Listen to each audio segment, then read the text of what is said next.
Hello friends, trading zone में आपका स्वागत है। आज हम बात करने वाले हैं कि ऑप्शन ट्रेडिंग कैसे किया जाता है, ऑप्शन ट्रेडिंग में कितना पैसा लगता है और कैसे हम यहां से प्रॉफिट कमा सकते हैं। तो आइए बिना वक्त गवाए शुरू करते हैं ऑप्शन ट्रेडिंग। अगर हम बात करें प्रॉफिट की, तो प्रॉफिट कैसे आता है अगर हम कोई चीज़ को 100 रुपये में खरीदते हैं और उसे उससे ज़्यादा कीमत में बेचते हैं, यानी कि जब हम उस प्रोडक्ट को 120 रुपये में बेचते हैं तभी हम प्रॉफिट कमा सकते हैं।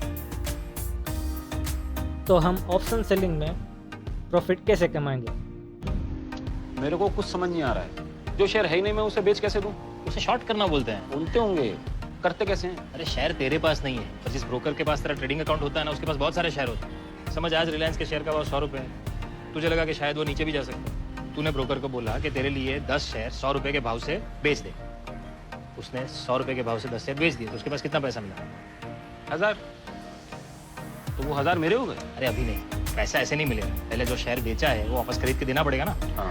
और ये सेटलमेंट के लिए शेयर मार्केट में 14 दिन का साइकिल चलता है। अब इस 14 दिन में शेयर का भाव कभी ऊपर कभी नीचे सब हो सकता है। 110, 120, 80, 90 कुछ भी। जिस दिन शेयर का भाव 80 होगा, तूने अगर ब्रोकर को बोला कि मेरे लिए 10 शेयर खरीद, तो उसने वो 10 शेयर कितने में खरीदे? 800। हाँ, इसे बोलते हैं ट्रांजैक्शन स्क्वायर ऑफ द। 1000 में बेचा, 800 में खरीदा, प्रॉफिट कितना हुआ? 200। 200 का प्रॉफिट? पूरा नहीं होता, थोड़ा कमीशन कटता है, बाकी सब तेरा। तो क्रिकेट में सट्टे की तरह हुआ ना, कि हारने वाली टीम पे पैसा लगाया, टीम हार गई, तुम्हारा प्रॉफिट। टीम जीत गई तो शेयर का भाव बढ़ गया तो? पर अगर तुझे टीम की हिस्ट्री पता हो, प्लेयर का रिकॉर्ड पता हो, पिच की कंडीशन पता हो, तो उसे सट्टा नहीं कहते। अगर हम बात करें ऑप्शन बाइंग की, हम पहले एक ऑप्शन कॉन्ट्रैक्ट को खरीदते हैं, फिर अगर मार्केट के हिसाब से अगर वो अच्छा परफॉर्म दिया, अगर उसका रेट बढ़ गया, मतलब कि आप कोई कॉन्ट्रैक्ट को 100 रुपये में खरीदे हैं, वो आगे जाते हुए 120 या 130 हो गया, तो आपको वहाँ पर 30 रुपये का प्रॉफिट मिलता है। वैसे ही ऑप्शन सेलिंग में ठीक वही ट्रिक काम देता है, लेकिन यहाँ पर क्या होता है कि पहले हमें बेचना पड़ता है, फिर उसके बाद खरीदना पड़ता है। यही होता है ऑप्शन सेलिंग में। तो यहाँ पर एक्चुअली क्या होता है कि आप अगर कोई ऑप्शन सेल करना चाहते हो, तो आप अपने ब्रोकर को बोलते हो, मेरे हिसाब से आप बेच देना अभी। फिर उसका जो एक्सपायरी होता है, उसके अंदर आपको उसे सेटलमेंट करना पड़ता है, क्योंकि आपके पास कोई शेयर्स या फिर कोई ऑप्शंस का कॉन्ट्रैक्ट था ही नहीं, आप उसे कभी खरीदे ही नहीं थे, आप उसे बेचने वाले हो।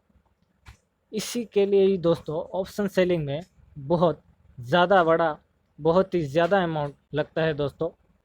अगर हम बात करें ऑप्शन बाइंग की, तो यहाँ पर एक कॉन्ट्रैक्ट का कीमत 1150 रुपये लग रहा है। अगर हम उसी एक्सपायरी और उसी लेवल की बात करें, अगर हम ऑप्शन सेलिंग चूज़ करते हैं, तो उसका लगभग 20 गुना अमाउंट हमें चार्ज लगता है दोस्तों, क्योंकि आपके पास कोई शेयर्स या कोई बॉन्ड्स, मतलब कि ऑप्शन का कोई कॉन्ट्रैक्ट कभी खरीदे ही नहीं थे, आप फोर्स कर रहे हो कि अपने ब्रोकर को उसे बेच दे। और इसलिए मॉर्गेज के रूप में इस अमाउंट को रखता है, ताकि आपका अगर लॉस हो जाए तो वो इसी अमाउंट को भरपाई कर सके। इसीलिए ऑप्शन सेलिंग में बहुत ज़्यादा अमाउंट की रिक्वायरमेंट होता है दोस्तों। तो ऑप्शन सेलिंग में हम बेनिफिट कैसे कमाएं, तो चलिए सीखते हैं। सोचो, अगर मार्केट अभी जो चल रहा है 100 रुपये में चल रहा है, आपको पता है कि मार्केट नीचे जाएगा, तो आप अपने ब्रोकर को बोलते हो कि अभी जो है आप शेयर बेच दीजिए। शेयर मतलब आप ऑप्शन कॉन्ट्रैक्ट को अभी बेच लीजिए, क्योंकि आपको पता है कि मार्केट नीचे जाने वाला है। अगर मार्केट 100 से कम होकर 80 या 70 रुपये पर आ गया, तभी आप ट्रांजैक्शन स्क्वायर अप कर लेते हो। ये देखिए दोस्तों, ये है एक निफ्टी का चार्ट। अगर आपको लगता है कि मार्केट इस लेवल से यानी कि 17,222 पर चल रहा है, मान लो 17,200 को ले लेते हैं राउंड फिगर के हिसाब से। अगर आपको लगता है कि मार्केट 17,200 से नीचे आ सकता है, तो आप क्या करेंगे दोस्तों, बाइंग साइड पर आप यहाँ पर एक सीधा पुट ऑप्शन खरीदोगे, पुट ऑप्शन बाय करोगे, क्योंकि आपको लगता है कि मार्केट आपके डायरेक्शन पर चल सकता है। मतलब अगर आप उस कॉन्ट्रैक्ट को 100 रुपये में ख़रीदते हो, अगर मार्केट आपके हिसाब से अगर नीचे आता है, तो यहाँ पर वो जो कॉन्ट्रैक्ट का कीमत है 100 रुपये से बढ़कर 120, 130 या फिर 140 हो जाएगा, तब आप अपना प्रॉफिट बुक कर लोगे। यही होता है। लेकिन ऑप्शन सेलिंग में क्या होता है, उसका रिवर्स करना पड़ता है दोस्तों। अगर आपको लगता है कि मार्केट नीचे जाएगा, तो आप यहाँ पर कॉल को बेचोगे। मतलब अगर मार्केट नीचे आता है, अगर कोई कॉल बाइंग करके रखा है, उसका कीमत घटने लगेगा। मतलब अगर यहाँ पर 17,200 का अगर कॉल का ऑप्शन 100 रुपये है, यहाँ 17,200 का पुट का ऑप्शन का जो कीमत है वो भी 100 रुपये है। अगर मार्केट यहाँ से नीचे जाता है, तो पुट की ऑप्शन में बढ़ोतरी होगी।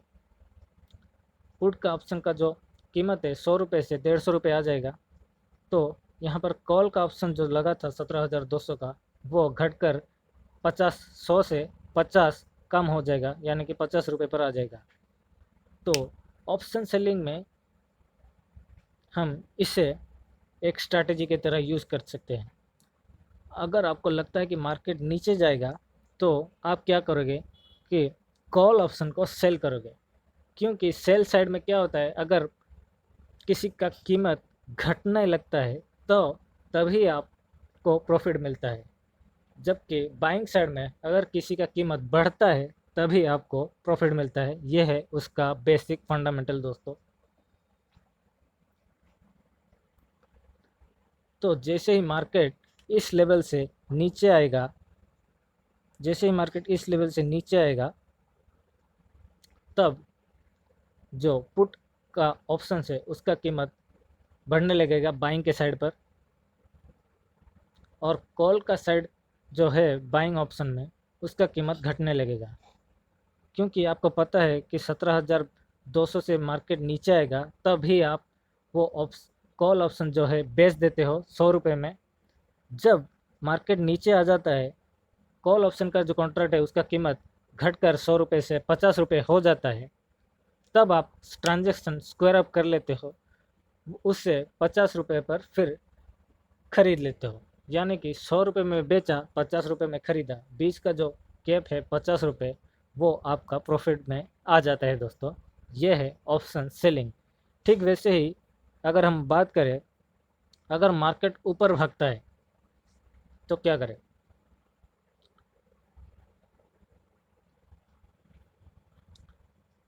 कॉल के साइड में अक्सर क्या होता है दोस्तों, बाइंग ऑप्शन में क्या होता है दोस्तों, कॉल के साइड पर अगर आपको लगता है कि मार्केट 17,200 से ऊपर जाएगा, अभी जो मार्केट निफ्टी का जो चल रहा है 17,200 पर है मार्केट, अगर आपको लगता है कि मार्केट इस लेवल से ऊपर जाएगा, अगर आप बाइंग के साइड पर हो, कॉल बाय करते हो,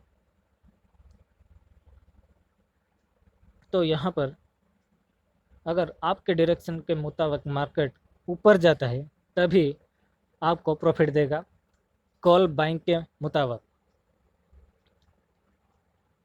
अगर यहाँ पर अगर हम 17,200 का कॉन्ट्रैक्ट ले कॉल ऑप्शन का, मान लो कि उसका जो कीमत है 100 रुपये है, और अगर हम पुट ऑप्शन का 17,200 का कॉन्ट्रैक्ट की जो कीमत है उसका भी कीमत एक ही लेवल पर है, इसलिए हम इक्वल अमाउंट लेते हैं, उसका भी जो कीमत है 100 रुपये है।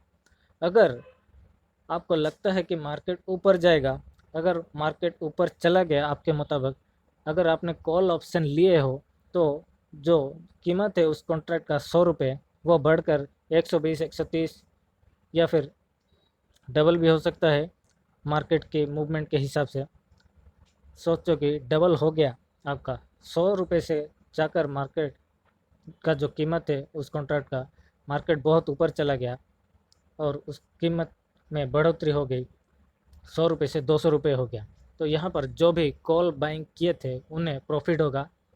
सेम उसका अपोजिट क्या होगा दोस्तों, जो भी यहाँ पर पुट ऑप्शन लिया था 17,200 का, उसका जो कीमत है 100 रुपये से वो घटकर 10-20 रुपये तक आ जाएगा दोस्तों। तो यहाँ इस सिचुएशन का हमें फ़ायदा लेना है दोस्तों।